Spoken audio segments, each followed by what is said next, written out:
গাড়িটা রোদ জল বেশি ধুলোবালিতে কতটা ফেড হয়, শুধু রেড কালার বলো না, সব কালারগুলোই, কারণ এর মধ্যে আয়রনের জলটা পড়লে পরে গাড়ির কালার এমনি গ্লো কমে যায়। লেভেল পেতে গেলে অবশ্যই গাড়ির মধ্যে একটা পেন্টের প্রোটেকশন নিতে হবে। নর্মাল পেন্টের মধ্যে আপনি এই ধরনের গ্লসগুলো দেখতেই পাবেন রেড কালারের গাড়ি। আগের থেকে অনেক গ্লেজ ফিরেছে গাড়িটা। যারা চাইছেন নিজের গাড়িগুলোকে, এই গাড়িগুলো ফেড হয়ে গেছে, নতুন এরকম চমক নিতে,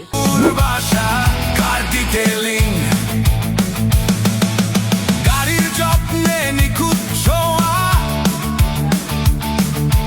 নতুনের মতো রূপে পাওয়া,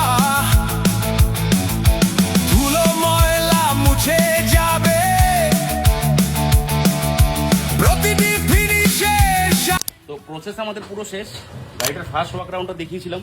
তো ইনি হচ্ছেন আমাদের গাড়ির অনার। উনি আমাদের অনকলে বুক করেছিলেন, তারকেশ্বর থেকে উনি বুক করেছেন। আজকে ওনার বাড়িতে এসেছি গাড়িটার মধ্যে সেরামিক কোটিং এর অ্যাপ্লিকেশনটা করতে। স্যার বলুন। গাড়ি সুন্দর হয়েছে, আগের থেকে অনেক গ্লেজ ফিরেছে গাড়িটা, পুরো নতুন শোরুমের মতনই এসেছে। ওকে, কাজ হয়েছে। মানে আপনি যেরকম আমাদের ভিডিও দেখে ভেবেছিলেন, যেরকম কথা হয়েছিল ম্যাডামের সাথে, অ্যাজ ইট ইজ করতে পেরেছি পুরো পারফেক্ট। সেরকমই হয়েছে। Thank you sir. তো আপনারা যদি চান আপনার গাড়িগুলোতে এই ধরনের সার্ভিসগুলো, তো অবশ্যই আপনার নিচে দেওয়া নম্বরে ফোন করে আপনার গাড়ির সার্ভিস বুক করুন। Thank you.